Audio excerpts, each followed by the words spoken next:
നമസ്കാരം. മലപ്പുറം ജില്ലയിലെ പൊന്നാനി, തിരുവനന്തപുരത്തെ വാമനപുരം എന്നിവയാണ് ഇന്നത്തെ പവർ പ്ലേയിൽ പരിശോധിക്കപ്പെടുന്നത്. സ്വാഗതം. 2006 ഒരു തവണ പാലോളി മുഹമ്മദ് കുട്ടിക്ക് 21,347 വോട്ടുകളുടെ ഭൂരിപക്ഷം ലഭിച്ചത് മാറ്റി നിർത്തിയാൽ വലിയ ഭൂരിപക്ഷം ആർക്കും നൽകിയിട്ടില്ല പൊന്നാനി മണ്ഡലം. കഴിഞ്ഞ തവണ പി ശ്രീരാമകൃഷ്ണന് 4,101 വോട്ടുകളുടെ ഭൂരിപക്ഷമാണ് ഈ മണ്ഡലത്തിൽ കിട്ടിയത്.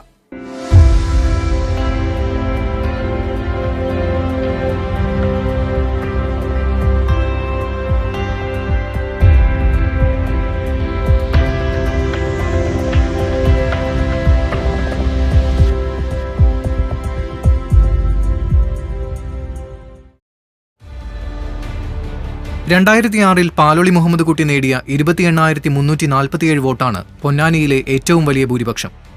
1967 PV ചെറുകോയ തങ്ങൾക്ക് 13,821 വോട്ടിന്റെ ഭൂരിപക്ഷമുണ്ടായിരുന്നു. 1957 ആദ്യ തിരഞ്ഞെടുപ്പിൽ പൊന്നാനിയിൽ ജയിച്ച കോൺഗ്രസ് സ്ഥാനാർത്ഥി കെ കുഞ്ഞമ്പു 62 വിജയം ആവർത്തിച്ചു. പിന്നീട് ഒരാൾ പോലും ഒന്നിലധികം തവണ തുടർച്ചയായി പൊന്നാനിയുടെ ജനപ്രതിനിധിയായിട്ടില്ല. കോൺഗ്രസിന്റെ PT മോഹനകൃഷ്ണനും MP ഗംഗാധരനും CPMലെ EK ഇമ്പിച്ചി ബാവയുമൊക്കെ തുടർച്ചയായി പൊന്നാനിയിൽ നിന്നും ജനവിധി തേടിയെങ്കിലും ജയം ആവർത്തിക്കാനായില്ല. ഈ ചരിത്രം ഇരു മുന്നണികൾക്കും ഒരുപോലെ പ്രതീക്ഷയും ആശങ്കയും സമ്മാനിക്കുന്നു. പൊന്നാനി നിയമസഭാ മണ്ഡലത്തെക്കുറിച്ചുള്ള പ്രാഥമികമായ വിവരങ്ങൾ നമുക്കൊന്നുകൂടെ പരിശോധിക്കാം. പൊന്നാനി നിയമസഭാ മണ്ഡലം പൊന്നാനി നഗരസഭയും ആലങ്കോട്, മാറഞ്ചേരി, നന്നമ്മുക്ക്, പെരുമ്പടപ്പ്, വെളിയങ്കോട് എന്നീ പഞ്ചായത്തുകളും ചേർന്നാണ്. പൊന്നാനി നഗരസഭയും 5 പഞ്ചായത്തുകളും ചേർന്നാണ് പൊന്നാനി നിയമസഭാ മണ്ഡലം. അതിൽ വോട്ട് LDFന്റെ കൈവശമാണ് പൊന്നാനി നഗരസഭ, മാറഞ്ചേരി, നന്നമ്മുക്ക് എന്നീ പഞ്ചായത്തുകളുടെ ഭരണം നിൽക്കുന്നത്. പൊന്നാനി നഗരസഭയിലും മാറഞ്ചേരി, നന്നമ്മുക്ക് എന്നീ പഞ്ചായത്തുകളിലും LDF ആണ് ഭരിക്കുന്നത്. ആലങ്കോട്, പെരുമ്പടപ്പ്, വെളിയങ്കോട് എന്നിവിടങ്ങളിൽ UDF ഭരണം നടത്തുകയാണ്. ഇത്തവണ പൊന്നാനി നിയമസഭാ മണ്ഡലത്തിൽ ആകെ 1,84,655 വോട്ടർമാരുണ്ട്. ഇതിൽ 88,034 വോട്ടർമാർ പുരുഷന്മാരാണ്. സ്ത്രീ വോട്ടർമാരായിട്ട് 96,621 പേരുമുണ്ട്. 26,028 എന്ന വലിയ സംഖ്യ പുതിയ വോട്ടർമാരുടേതായിട്ടുണ്ട്. ഇത് വളരെ നിർണായകമാണ് പൊന്നാനി നിയമസഭാ മണ്ഡലത്തിൽ എന്നത് കാണേണ്ടതാണ്. 2011 തെരഞ്ഞെടുപ്പ് നമുക്കൊന്ന് പരിശോധിച്ചാൽ 2011 നിയമസഭാ തെരഞ്ഞെടുപ്പിൽ പൊന്നാനിയിൽ ഏറ്റുമുട്ടിയത് പി ശ്രീരാമകൃഷ്ണൻ CPM നേതാവ്, ശ്രീ PT അജയ് മോഹൻ കോൺഗ്രസ് നേതാവ്, ശ്രീ PT ജയപ്രകാശ് BJPക്ക് വേണ്ടി എന്നിവരായിരുന്നു. ഇതിൽ പി ശ്രീരാമകൃഷ്ണൻ വിജയിച്ചത് 57,615 വോട്ട് ആകെ നേടിയാണ്. അദ്ദേഹത്തിന് തൊട്ടടുത്ത എതിർ സ്ഥാനാർത്ഥിയേക്കാൾ 4,101 വോട്ടുകളുടെ ഭൂരിപക്ഷമുണ്ടായിരുന്നു. 2014 ലോക്സഭാ തെരഞ്ഞെടുപ്പ് പരിശോധിച്ചാൽ അതിങ്ങനെയാണ്. 2014 V അബ്ദുറഹ്മാൻ LDFന് വേണ്ടി മത്സരിച്ചപ്പോൾ ET മുഹമ്മദ് ബഷീറായിരുന്നു UDFന് വേണ്ടി മത്സരരംഗത്തുണ്ടായിരുന്നത്. K Narayanan BJP സ്ഥാനാർത്ഥിയായിരുന്നു. ET Muhammad ബഷീറാണ് വിജയിച്ചത്. ET മുഹമ്മദ് ബഷീർ മണ്ഡലത്തിൽ, അതായത് ഈ നിയമസഭാ മണ്ഡലത്തിൽ 52,600 വോട്ട് നേടിയ V അബ്ദുറഹ്മാനായിരുന്നു ഈ നിയമസഭാ മണ്ഡലത്തിൽ, പൊന്നാനി നിയമസഭാ മണ്ഡലത്തിൽ ഭൂരിപക്ഷം ഉണ്ടായിരുന്നത്.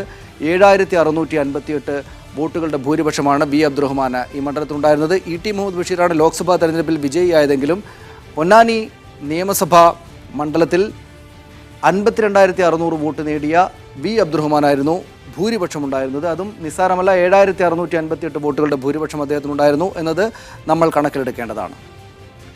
ഇനി UDFന്റെ വോട്ട് നിലയിൽ വന്ന വ്യത്യാസം എങ്ങനെയാണ്? UDF 2006 നിയമസഭാ തെരഞ്ഞെടുപ്പിൽ 34,671 വോട്ടുകൾ മാത്രമാണ് നേടിയിരുന്നത്. അത് പക്ഷേ 2011 നിയമസഭാ തെരഞ്ഞെടുപ്പായപ്പോൾ 53,514 എന്ന നിലയിലേക്ക് ഉയർന്നു. പക്ഷേ 2014 ലോക്സഭാ തെരഞ്ഞെടുപ്പായപ്പോഴേക്ക് 44,942 എന്ന നിലയിലേക്ക് കുറയുകയാണ് UDFന്റെ വോട്ടുകളുടെ കാര്യത്തിലുണ്ടായത്. LDFന്റെ വോട്ട് നിലയിൽ വന്ന വ്യത്യാസം നമുക്ക് പരിശോധിക്കാം. അതിങ്ങനെയാണ്.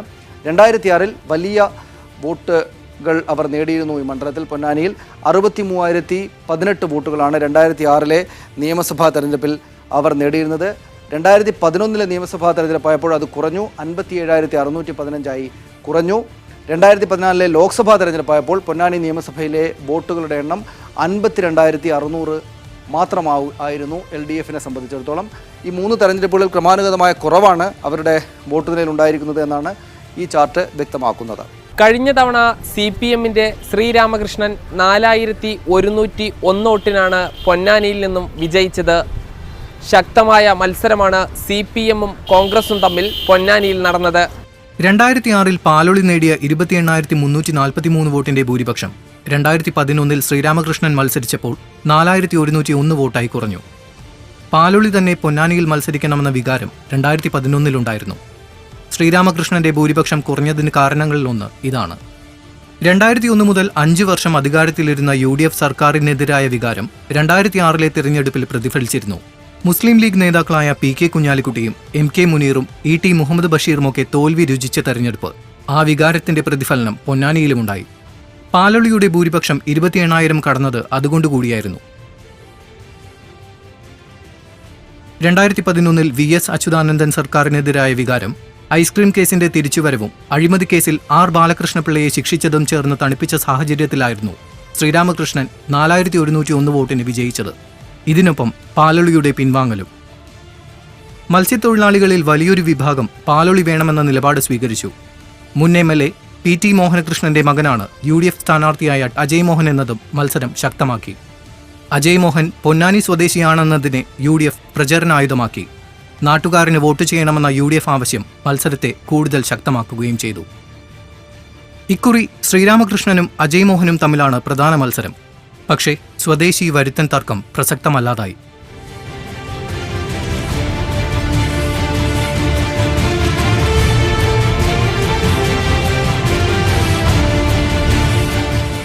പൊന്നാനി മണ്ഡലത്തിലെ വലിയൊരു ഭാഗവും തീരപ്രദേശമാണ്. ഇവിടെ വ്യത്യസ്ത ജാതി മതസമവാക്യങ്ങൾ വോട്ടിനെ നിർണ്ണയിക്കുന്നു. തീരദേശ പട്ടണമാണ് പൊന്നാനി. മറ്റു പഞ്ചായത്തുകളും കടലിനോട് ചേർന്ന് കിടക്കുന്നു. മത്സ്യത്തൊഴിലാളികളുടെ വോട്ട് നിർണായകമാണ്. എല്ലാ സ്ഥാനാർത്ഥികളുടെയും പ്രധാന പ്രചാരണം മത്സ്യത്തൊഴിലാളി മേഖലയിലെ വികസനമാണ്. മത്സ്യത്തൊഴിലാളികൾക്കായി നിരവധി പദ്ധതികൾ നടപ്പാക്കി എന്നതാണ് സിറ്റിംഗ് MLA ശ്രീരാമകൃഷ്ണൻ പറയുന്നത്. പൊന്നാനി എന്ന് പറയുന്ന പ്രദേശത്തിൻ്റെ ചരിത്രം പരിശോധിച്ചാൽ ഏറ്റവും പ്രധാനമായിട്ടുള്ള ഒരു കാര്യം, ഇതൊരു തുറമുഖ പട്ടണമായിരുന്നു. അത് അപ്രത്യക്ഷമായി പോയതാണ്. കഴിഞ്ഞ LDF ഗവൺമെൻറ്റാണ് അതിനെ തിരിച്ചുകൊണ്ടുവരാൻ വേണ്ടി ഒരു ചരക്ക് തുറമുഖം സ്വിസ് ചാലഞ്ച് മെത്തേഡിൽ 1,300 കോടി രൂപയിൽ സ്വകാര്യ മുതൽ മുടക്കോടുകൂടി ആരംഭിക്കാൻ വേണ്ടിയുള്ള തീരുമാനിച്ചതും അതിൻ്റെ DPR തയ്യാറാക്കിയതും അതിൻ്റെ സർക്കാർ ഉത്തരവിറക്കിയതും അത് ടെൻഡർ വിളിച്ച ഒരു കമ്പനിയെ ഏൽപ്പിച്ചതും. പക്ഷേ തുടർന്ന് ആ കമ്പനിക്ക് ഇത് തുടങ്ങണമെങ്കിൽ ഒരുപാട് കാര്യങ്ങളുടെ നൂലാമാലകളുണ്ടായിരുന്നു. അപ്പോൾ പാരിസ്ഥിതിക അനുമതി തൊട്ടുള്ള ഈ പ്രശ്നങ്ങളാകെ പരിഹരിക്കുന്നതിൽ ഇടപെടൽ, രാഷ്ട്രീയമായ സമവായം, പൊതുജന അദാലത്ത്, ഭൂമിയുടെ കൈമാറ്റം, 10-30 ഏക്കർ ഭൂമി കൊടുക്കണം, അവിടെ ഉണ്ടായിരുന്ന മീൻ ചാപ്പകളുമായി ബന്ധപ്പെട്ട തർക്കങ്ങളുടെ പരിഹാരം, ഇതെല്ലാം ഈ കഴിഞ്ഞ 4 വർഷത്തിനിടയിൽ ഘട്ടം ഘട്ടമായി കുരുക്കുകൾ ഓരോന്നോരോന്നായി അഴിച്ച് ഭൂമി കൈമാറ്റം നടന്ന് പണി ആരംഭിക്കാവുന്നിടത്തേക്ക് എത്തിയതിൻ്റെ ഉദ്ഘാടനം കഴിഞ്ഞു എന്നുള്ളത്. അതായത് പൊന്നാനി ചരക്ക് തുറമുഖം യാഥാർത്ഥ്യമാക്കുന്നതിൽ ഒരു ജനപ്രതിനിധി എന്നുള്ള നിലയിലുള്ള ഇടപെടലുകൾക്ക് വലിയ പ്രാധാന്യമുണ്ട്. അത് പൊന്നാനിയുടെ ചരിത്രത്തെ മാറ്റിമറിക്കുന്ന ഒരു നേട്ടമാണ്. പൊന്നാനി ഹാർബർ ഉപയോഗശൂന്യമായി കിടക്കുന്നതും മത്സ്യബന്ധന മേഖലയിലെ വികസന മുരടിപ്പും ചൂണ്ടിക്കാട്ടുകയാണ് മറ്റു പാർട്ടികൾ. 27,000 കോടി രൂപ 2015-16 വർഷം തീരദേശ മേഖലയ്ക്ക് വേണ്ടി കേന്ദ്ര സർക്കാർ മാറ്റിവെച്ചു. ആ 27,000 കോടി രൂപ സംസ്ഥാനത്തിന് മാറ്റിവെച്ചതാണ്. 27 പൈസ ചെലവഴിക്കാതെ പൂർണ്ണമായി ലാപ്സാക്കി. ഇന്നും കടലോര മേഖലയിൽ പ്രാഥമിക സൗകര്യം പോലും കാര്യങ്ങൾ പോലും നിർവഹിക്കാൻ കഴിയാതെ വീട്ടമ്മമാരും അവിടെയുള്ള വൃദ്ധരും കുട്ടികളും പ്രയാസം അനുഭവിക്കുകയാണ്. ഇവിടെ ഹാർബറിൻ്റെ വിഷയമുണ്ട്, അതുപോലെ തന്നെ ഫിഷർമാൻ കോളനിയുടെ പ്രശ്നമുണ്ട്, മദർ ആൻഡ് ചൈൽഡ് ഹോസ്പിറ്റലിൻ്റെ വിഷയമുണ്ട്, ഈ കിടക്കുന്ന എന്താ പറയുക തീരദേശ പോലീസ് സ്റ്റേഷൻ്റെ വിഷയങ്ങൾ, ഒരുപാട് വിഷയങ്ങളുണ്ട്. അതൊക്കെ വിഷയങ്ങളാണ്. പക്ഷേ പ്രയോറിറ്റി നഷ്ടപ്പെടുന്ന ചില സംഗതികളുണ്ട്. ഒന്നാമത് പരിഗണിക്കേണ്ട വിഷയം 10ാമതായി പോകുമ്പോൾ അടിസ്ഥാന വിഷയങ്ങൾ വിസ്മരിക്കപ്പെടുകയാണ്. അടിസ്ഥാന വിഷയങ്ങൾക്കാണ് പാർട്ടി പരിഗണന കൊടുക്കുന്നത്. ഏറ്റവും വലിയ അടിസ്ഥാന വിഷയം മത്സ്യത്തൊഴിലാളികളുടെ പട്ടയവുമായി ബന്ധപ്പെട്ടത്. കേരളത്തിൽ ആദിവാസികൾ കഴിഞ്ഞാൽ ഏറ്റവും അധികം ചേരി പ്രദേശമുള്ളത് തീരദേശത്താണ്. ഇവർ ഇന്ന് അടിസ്ഥാന വിഷയം അവരുടെ വെള്ളം, അവരുടെ മാലിന്യ സംസ്കരണം, അവരുടെ വിദ്യാഭ്യാസം, അവരുടെ വീട്, അവരുടെ ഭൂമി, ഇതൊക്കെ തിരസ്കരിക്കപ്പെട്ടു. പാർട്ടി മുന്നോട്ട് വെക്കുന്നത് ബേസിക് നീഡ്സ്, അടിസ്ഥാന വിഷയങ്ങൾ ബന്ധപ്പെട്ട ചർച്ചയും പരിഹാരവുമാണ് മുന്നോട്ട് വെക്കുന്നത്. കഴിഞ്ഞ തവണ വെൽഫെയർ പാർട്ടി മത്സരരംഗത്തുണ്ടായിരുന്നില്ല. ഇത്തവണ വെൽഫെയർ പാർട്ടി മത്സരരംഗത്തുള്ളത് ജയപരാജയങ്ങൾ തീരുമാനിക്കുന്നതിൽ പ്രധാനമാണ്. വ്യാപാരി വ്യവസായി നേതാവ് കൂടിയാണ് വെൽഫെയർ പാർട്ടി സ്ഥാനാർത്ഥി MM ഷാക്കിർ. PDP സ്ഥാനാർത്ഥി മൊയ്തുണ്ണി ഹാജി പിടിക്കുന്ന വോട്ടുകളും ഇടതിന് നഷ്ടമാകാനാണ് സാധ്യത. SDPI ഇവിടെ സ്ഥാനാർത്ഥിയെ പ്രഖ്യാപിച്ചിട്ടില്ല. കഴിഞ്ഞ പ്രാവശ്യം ഈ ജമാഅത്ത് ഇസ്ലാമിയൊക്കെ നേതൃത്വം നൽകുന്ന വികസന മുന്നണികൾ ഇടതുപക്ഷത്തെയാണ് അവിടെ പിന്തുണച്ചത്. അത് ഇടതുപക്ഷത്തിന് തീർച്ചയായും ഗുണം ചെയ്തിട്ടുണ്ട്. അവർ ഇത്തവണ അവരുടെ വോട്ട് ബാങ്കുമായി അവർ വേറിട്ട് നിൽക്കുമ്പോൾ അതിന് തീർച്ചയായും ഇടതുപക്ഷത്തിന് കൂടുതൽ പ്രചാരണ രംഗത്ത് വിയർക്കേണ്ടി വരും. വെൽഫെയർ പാർട്ടി സ്ഥാനാർത്ഥിയെ നിർത്തിയത് തങ്ങൾക്ക് ഗുണകരമാകുമെന്ന് UDF സ്ഥാനാർത്ഥിയും പറയുന്നു. അല്ല, അന്നത്തെ സാഹചര്യം മറ്റേ ജമാഅത്ത് ഇസ്ലാമി അവർക്ക് വോട്ട് ചെയ്തു, അങ്ങനത്തെ പല ഘടകങ്ങളും ഉണ്ടായിരുന്നു. ഇത്തവണ ആ സാഹചര്യം ഉണ്ടാവില്ല എന്നുള്ളതാണ് പ്രതീക്ഷ. BJP സ്ഥാനാർത്ഥി KK സുരേന്ദ്രൻ പിടിക്കുന്ന വോട്ടുകൾ ഇരു മുന്നണികൾക്കും ഭീഷണിയാണ്. BJPയെ കൂടാതെ BDJSനും വോട്ടുള്ള മണ്ഡലമാണ് പൊന്നാനി. ജനസംഖ്യയിൽ ഹിന്ദുക്കളും മുസ്ലിമുകളും ഏകദേശം തുല്യമാണ്. BDJSനെ കൂടെ നിർത്തുന്നത് ഈഴവ വോട്ടുകൾ അനുകൂലമാക്കാൻ സാധിക്കുമെന്നാണ് BJPയുടെ പ്രതീക്ഷ. അടുത്തു നടന്ന തിരഞ്ഞെടുപ്പുകളിലൊക്കെ പൊന്നാനിയിൽ ഭൂരിപക്ഷമുണ്ടെന്നതാണ് ഇടതുപക്ഷത്തിന്റെ ആത്മവിശ്വാസം. തദ്ദേശ സ്വയംഭരണ തെരഞ്ഞെടുപ്പുകളിലും 7000-ഓളം വോട്ടിന്റെ ലീഡ് LDFനുണ്ട്.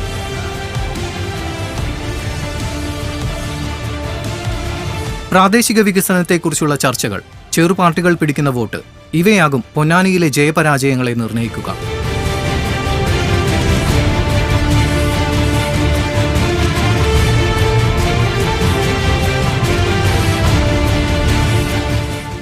ശക്തമായ പ്രചരണ പരിപാടികളാണ് പൊന്നാനി മണ്ഡലത്തിൽ ഇത്തവണ നടക്കുന്നത്.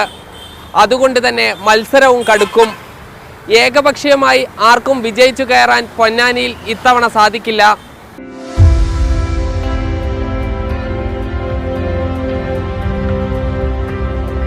PDP, SDPI, വെൽഫെയർ പാർട്ടി എന്നീ ചെറുകക്ഷികൾക്കെല്ലാം ഗണനീയമായ വോട്ടുകൾ ഉള്ളയിടമാണ് പൊന്നാനി മണ്ഡലം. അവരുടെ എല്ലാം നിലപാടുകൾ ഈ തെരഞ്ഞെടുപ്പിൽ പ്രതിഫലിക്കുകയും ചെയ്യും. ഇനി നമുക്ക് വരേണ്ടത് വാമനപുരം മണ്ഡലത്തിലേക്കാണ്. ഇടവേളയ്ക്ക് ശേഷം. ശക്തി കേന്ദ്രമായിട്ടും വാമനപുരത്ത് വളരെ കുറഞ്ഞ ഭൂരിപക്ഷമാണ് കഴിഞ്ഞ തവണ ഇടത് പക്ഷത്തിന് ലഭിച്ചത്. എന്തുകൊണ്ടാണിത്? PP ജസീം പരിശോധിക്കുന്നു.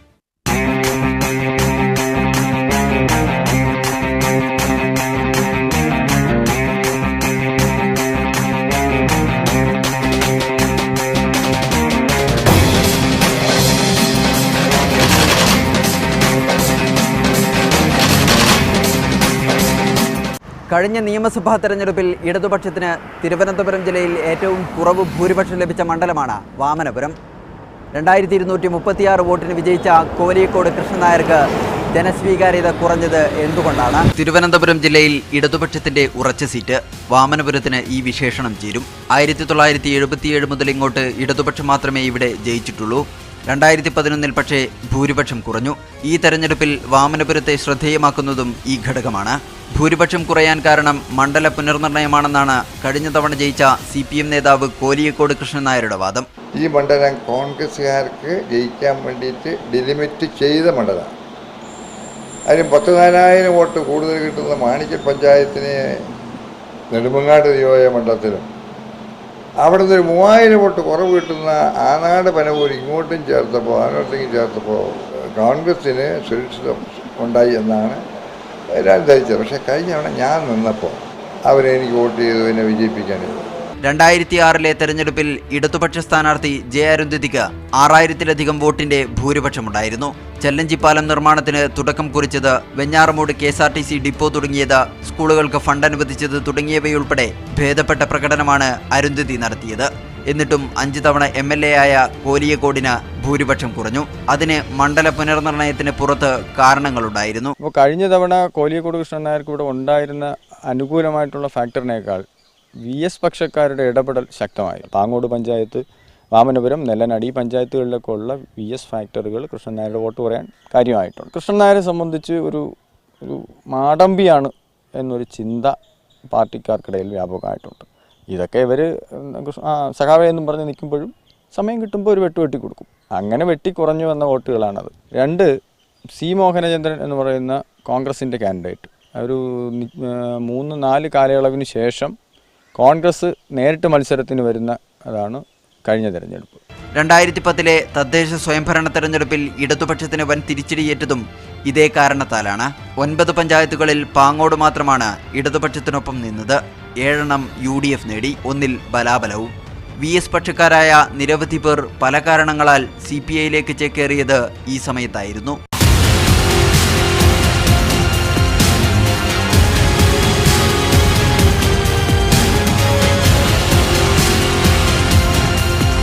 വാമനപുരം നിയമസഭാ മണ്ഡലത്തിലെ പൊതുവിവരങ്ങളിലേക്ക് നമുക്കൊന്ന് വളരെ പെട്ടെന്ന് പോയി വരാം. വാമനപുരം നിയമസഭാ മണ്ഡലം ഇതാണ്. നെല്ലനാട്, പുല്ലമ്പാറ, വാമനപുരം, കല്ലറ, പാങ്ങോട്, പെരിങ്ങമല, നന്ദിയോട്, ആനാട്, പനവൂർ എന്നീ പഞ്ചായത്തുകൾ ചേർന്നതാണ് തിരുവനന്തപുരം ജില്ലയിലെ വാമനപുരം നിയമസഭാ മണ്ഡലം. ഇതിൽ LDFിൻ്റെ കൈവശമിരിക്കുന്നത് LDF ഭരിക്കുന്ന തദ്ദേശഭരണ സ്ഥാപനങ്ങൾ പുല്ലമ്പാറ, വാമനപുരം, കല്ലറ, പാങ്ങോട്, പെരിങ്ങമല, നന്ദിയോട്, പനവൂർ എന്നീ പഞ്ചായത്തുകളാണ്. UDFന് സ്വാധീനമുള്ള UDFന് ഭരണമുള്ളത് 2 പഞ്ചായത്തുകൾ മാത്രമാണ്. നെല്ലനാട്, ആനാട് എന്നിവിടങ്ങളിൽ UDF ആണ് ഭരണം നടത്തുന്നത്. വാമനപുരം നിയമസഭാ മണ്ഡലത്തിൽ ഇത്തവണ 1,94,181 വോട്ടർമാരാണ് ആകെയുള്ളത്. ഇതിൽ 90,583 പുരുഷ വോട്ടർമാരും 1,03,598 സ്ത്രീ വോട്ടർമാരുമാണ് വാമനപുരം മണ്ഡലത്തിൽ ഇത്തവണയുള്ളത്. ഇതിൽ 20,433 വോട്ടർമാർ പുതുതായുണ്ട് എന്നത് കാണേണ്ടതാണ്. ഈ പുതിയ വോട്ടർമാർ നിർണായകമായിരിക്കും ഈ മണ്ഡലത്തിൽ എന്നത് നമുക്ക് കാണേണ്ടതാണ്. 2011 നിയമസഭാ തെരഞ്ഞെടുപ്പ് ചിത്രം ഇങ്ങനെയായിരുന്നു. കോലിയക്കോട് കൃഷ്ണൻ നായരാണ് CPM സ്ഥാനാർത്ഥി. C. മോഹനചന്ദ്രൻ അദ്ദേഹത്തെ എതിർക്കുന്ന കോൺഗ്രസ് സ്ഥാനാർത്ഥിയായിരുന്നു. കാരേറ്റ് ശിവപ്രസാദാണ് BJPക്ക് വേണ്ടി മത്സരരംഗത്തിറങ്ങിയത്. ഇതിൽ കോലിയക്കോട് കൃഷ്ണൻ നായരാണ് വിജയിച്ചത്. 57,381 വോട്ടുകളാണ് അദ്ദേഹം വാമനപുരം മണ്ഡലത്തിൽ ആകെ നേടിയത്. അദ്ദേഹത്തിന് എതിർ സ്ഥാനാർത്ഥിയേക്കാൾ 2,236 വോട്ടുകളുടെ ഭൂരിപക്ഷം മാത്രമാണ് കിട്ടിയത്. ഇനി നമുക്ക് 2014 ലോക്സഭാ തെരഞ്ഞെടുപ്പ് വിവരം പരിശോധിക്കാം. 2014 ലോക്സഭാ തെരഞ്ഞെടുപ്പ് ചിത്രം എങ്ങനെയായിരുന്നു? Advocate A. സമ്പത്താണ് LDFന് വേണ്ടി സ്ഥാനാർത്ഥിയായിരുന്നത്. അദ്ദേഹം MP ആയി. അഡ്വക്കേറ്റ് ബിന്ദു കൃഷ്ണ UDF സ്ഥാനാർത്ഥി. S. ഗിരിജാകുമാരി BJPയെയും പ്രതിനിധീകരിച്ചു. നമുക്കറിയാം അഡ്വക്കേറ്റ് A. സമ്പത്ത് 56,922 വോട്ട് നേടിയാണ് ഈ മണ്ഡലത്തിൽ വിജയിച്ചത്. തിരുവനന്തപുരം ലോക്സഭാ മണ്ഡലത്തിൽ വിജയിച്ചത്. തിരുവനന്തപുരം ലോക്സഭാ മണ്ഡലത്തിലെ കീഴിലെ നിയമസഭാ മണ്ഡലമായ വാമനപുരത്ത് നമ്മൾ പരിശോധിക്കുന്ന വാമനപുരം നിയമസഭാ മണ്ഡലത്തിൽ അദ്ദേഹത്തിന് 5,696 വോട്ടുകളുടെ ഭൂരിപക്ഷം ഉണ്ടായിരുന്നു. ഈ വാമനപുരത്ത് UDFിൻ്റെ വോട്ട് നിലയിൽ വന്ന വ്യത്യാസം ഇങ്ങനെയാണ്. 2006 നിയമസഭാ തെരഞ്ഞെടുപ്പിൽ അവർക്ക് 39,234 വോട്ടുകൾ മാത്രമാണ് ഉണ്ടായിരുന്നത് 2006 നിയമസഭാ തെരഞ്ഞെടുപ്പിൽ. അത് പക്ഷേ 2011 കഴിഞ്ഞ നിയമസഭാ തെരഞ്ഞെടുപ്പായപ്പോൾ അവർ 55,145 എന്ന നിലയിലേക്ക് ഉയർത്തി. UDFന് നല്ല വോട്ടുകളുടെ വ്യത്യാസമുണ്ടായിട്ടുണ്ട് അക്കാര്യത്തിൽ. പക്ഷേ 2014 ലോക്സഭാ തെരഞ്ഞെടുപ്പായപ്പോൾ അവർക്ക് അത്രക്ക് അതിൽ നിന്ന് താഴേക്ക് വരേണ്ടി വന്നു. 51,226 വോട്ടുകൾ മാത്രമാണ് 2014 ലോക്സഭാ തെരഞ്ഞെടുപ്പിൽ അവർക്ക് കിട്ടിയത്. LDFിൻ്റെ വോട്ട് നിലയിൽ വന്ന വ്യത്യാസം ഇങ്ങനെയാണ്. വാമനപുരത്ത് അവർ 2006 നിയമസഭാ തെരഞ്ഞെടുപ്പിൽ 45,743 വോട്ടുകൾ നേടിയപ്പോൾ 2011 നിയമസഭാ തെരഞ്ഞെടുപ്പായപ്പോൾ അത് 57,381 ഉയർന്നു. ഇക്കഴിഞ്ഞ ലോക്സഭാ തെരഞ്ഞെടുപ്പായപ്പോഴേക്ക് അത് 56,922 എന്ന നിലയിൽ ചെറിയ തോതിലുള്ള വ്യത്യാസം, കുറവ് അവർക്കുണ്ടായിട്ടുണ്ട്. ഇതാണ് LDFിൻ്റെ നില.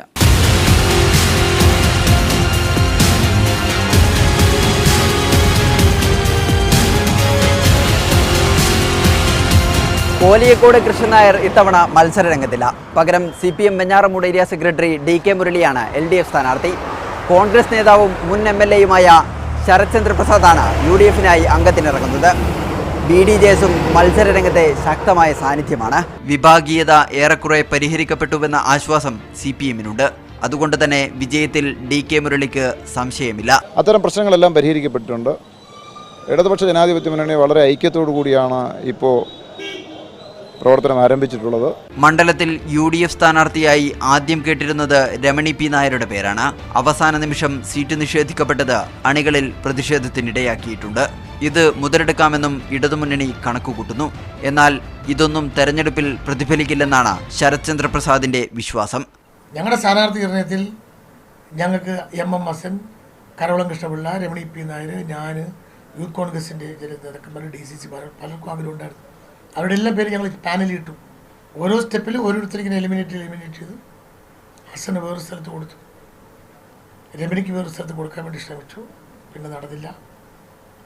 ഒരുപാട് പരിഗണനകൾ വെച്ചിട്ടാണ് പിന്നെ എന്നെ തീരുമാനിച്ചത്. മോഹനേന്ദ്രൻ്റെ ഒരു പൂർത്തീകരിക്കാതെ സ്വപ്നം അത് എന്നിലൂടെ പൂർത്തീകരിക്കണം എന്ന് അവിടുത്തെ UDFകാർ പറഞ്ഞിട്ടുണ്ട്. അവരതനുസരിച്ച് പ്രവർത്തിക്കുമെന്നും പറഞ്ഞിട്ടുണ്ട്. മണ്ഡലത്തിലെ വികസന പ്രശ്നങ്ങൾ UDF ആയുധമാക്കുന്നു. ചെല്ലഞ്ചിപ്പാലം പൂർത്തിയാക്കാത്തതും കുണ്ടും കുഴിയും നിറഞ്ഞ റോഡുകൾ നന്നാക്കാത്തതും അവർ ചൂണ്ടിക്കാട്ടുന്നു. പല കുടിവെള്ള പദ്ധതികളും പൂർത്തിയായിട്ടില്ലെന്ന ആക്ഷേപവും ശക്തമാണ്. ഈ പൊന്മുടിയുമായി ബന്ധപ്പെട്ട് വരുന്ന അരുവികളടക്കം എല്ലാം ഉണ്ടെങ്കിലും കുടിവെള്ളം കിട്ടാത്ത സ്ഥലങ്ങൾ ഇഷ്ടംപോലെ അവിടെയുണ്ട്. 10-20 ചെറുതും വലുതുമായ ശുദ്ധജല വിതരണ പദ്ധതികൾ വന്നെങ്കിലും അതൊക്കെ ചില ആളുകൾ പറയുന്നത് സ്വകാര്യ മുതലാളിമാരുടെ സ്ഥാപനങ്ങൾക്ക് വേണ്ടി ഇവിടുത്തെ വെള്ളമെല്ലാം ചോർത്തപ്പെടുന്നു എന്നുള്ളതാണ്. ഇങ്ങനെ പാങ്ങോടും അപ്പുറത്തോട്ട് നെടുമങ്ങാടേക്കും പൊന്മുടിയിലേക്ക് പോകുന്ന ശാഖകൾ തിരിഞ്ഞു പോകുന്ന റോഡാണ് ഇവിടെ. ഈ റോഡുകളൊക്കെ പണ്ട് ഹംസക്കുണ്ട് എന്നൊക്കെ പറഞ്ഞതുപോലെ ഇവിടെ കുണ്ടും കുഴിയുമായിരുന്ന സ്ഥലങ്ങളാണ്. ഈ പൊന്മുടി മേഖലയിലൊക്കെ ഒരാൾക്ക് അസുഖം വന്നാൽ, ഒരു ഹാർട്ടിന് പ്രോബ്ലം വന്നാൽ ആകെ ഇപ്പം ഗോകുലം മെഡിക്കൽ കോളേജാണ് ഉള്ളത്. അവിടെ പോകാൻ സാമ്പത്തിക ശേഷി ഇല്ലാത്ത പാവപ്പെട്ടവർക്ക് പോകാൻ കഴിയുന്നൊരു ഇടത്താവളമായി ഒരു നല്ല സർക്കാർ ആശുപത്രിയെ നമുക്കവിടെ കാണാൻ കഴിയുന്നില്ല. വോട്ട് കണക്കുകൾ ഇപ്പോഴും ഇടതിനെയാണ് തുണക്കുന്നത്. 2014 ലോക്സഭാ തെരഞ്ഞെടുപ്പിൽ ഭൂരിപക്ഷം 5696 പഞ്ചായത്ത് തെരഞ്ഞെടുപ്പിൽ ഇത് കൂടി. പാങ്ങോട് ഉൾപ്പെടെ 7 പഞ്ചായത്തുകളിലെ ഭരണം LDF പിടിച്ചെടുത്തു. BJP BDJS സഖ്യം ജയപരാജയം നിർണ്ണയിക്കുന്നതിൽ നിർണായകമാണ്. ഓരോ തെരഞ്ഞെടുപ്പിലും BJP വാമനപുരത്ത് വോട്ട് വർദ്ധിപ്പിക്കുന്നു. 2010 തദ്ദേശ സ്വയംഭരണ തെരഞ്ഞെടുപ്പിൽ ഒറ്റ വാർഡ് പോലും ലഭിക്കാതിരുന്ന BJPക്ക് കഴിഞ്ഞ തെരഞ്ഞെടുപ്പിൽ 12 വാർഡുകളാണ് ലഭിച്ചത്. സമസ്ത കേരള നായർ സമാജം പ്രതിനിധിയായ നിഖിൽ കുറവല്ലാത്ത നായർ ഈഴവ വോട്ടുകൾ പിടിക്കുമെന്നാണ് സൂചന. മുൻ SFI പ്രവർത്തകൻ കൂടിയാണ് BDJS സ്ഥാനാർത്ഥി നിഖിൽ. പല പതിറ്റാണ്ടുകളായിട്ട് ഈ മണ്ഡലത്തിലെ ഭരണം നടത്തിക്കൊണ്ടുപോയിരുന്ന MLA ശ്രീ കൊലിയക്കോട് കൃഷ്ണൻ നായർ ഈ മണ്ഡലത്തിൽ ഒന്നും ചെയ്തിട്ടില്ല. ഞാനത് എന്ത് ചെയ്താലും ആ ജനങ്ങൾക്കൊരാശ്വാസമായിരിക്കും. SNDP നേതൃത്വം നൽകുന്ന BDJS എന്ന രാഷ്ട്രീയ പ്രസ്ഥാനം, BDJSൻ്റെ ആ ഒരു വരവ് അത് 2 മുന്നണികൾക്ക് ക്ഷീണം ഉണ്ടാക്കിയിട്ടുണ്ട്. മണ്ഡലത്തിൽ 70% ഹിന്ദു വോട്ടർമാരാണ്. ഇതിൽ തന്നെ നായർ ഈഴവ സമുദായങ്ങൾക്ക് മുൻതൂക്കം. 30% നായർ വോട്ടുകളും 25% ഈഴവ വോട്ടുകളും പട്ടിക വിഭാഗ വോട്ട് 15%. ഇവിടെ നിന്ന് നിയമസഭയിലെത്തിയവരിൽ ഭൂരിഭാഗവും നായർ സമുദായ അംഗങ്ങളാണ് എന്നതും ശ്രദ്ധേയമാണ്. LDF സ്ഥാനാർത്ഥി DK മുരളി നായർ സമുദായ അംഗമാണ്. UDF സ്ഥാനാർത്ഥി ശരത്ചന്ദ്ര പ്രസാദ് ഈഴവ സമുദായ അംഗവും. കഴിഞ്ഞ ലോക്സഭാ പഞ്ചായത്ത് തെരഞ്ഞെടുപ്പുകളിൽ വാമനപുരം മണ്ഡലത്തിൽ ഇടതുപക്ഷത്തിന് സ്വാധീനം വർദ്ധിച്ചിട്ടുണ്ട്. ഭൂരിപക്ഷം വർദ്ധിപ്പിച്ച് ഇടതുപക്ഷത്തിന് വാമനപുരം മണ്ഡലം നിലനിർത്താനാകുമോ? പാർട്ടിയിലെ തർക്കങ്ങളെല്ലാം അതിജയിച്ച് UDFന് മണ്ഡലം തിരിച്ചുപിടിക്കാനാകുമോ? BDJS BJP സഖ്യം ഏത് മുന്നണിക്കാണ് തിരിച്ചടിയാവുക? കാത്തിരിക്കാം മെയ് 16 വരെ.